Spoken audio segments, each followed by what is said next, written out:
Let's say you wanted someone gone. How would you go about finding someone else to do the job? Or let's say you're an assassin. How would you go about finding clients? Back in the day, some guys used to just place ads in magazines. I'm Keith Plochek, and I'm a journalism professor who spends far too much time looking at old classified ads. Today, I want to talk about an ad from Soldier of Fortune magazine. Gun for hire. 37-year-old professional mercenary desires jobs. Vietnam veteran. Discreet and very private. Bodyguard, courier, and other special skills. All jobs considered. The ad was placed in June 1985 by a man named Michael Savage, which, let me just say, is a great name for this kind of guy. In terms of classified ads, this one was a huge success. Savage says he got as many as 40 calls a week.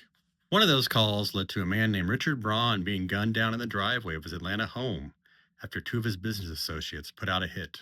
Savage subcontracted the job to a guy named Sean Dutre, another great name, who fired into Braun's car while he and his 16-year-old son were inside.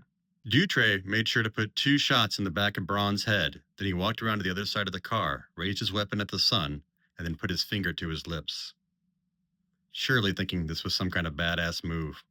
We know all these details because Dutre and his conspirators were eventually caught and convicted, and Soldier of Fortune wound up being sued for running the ad.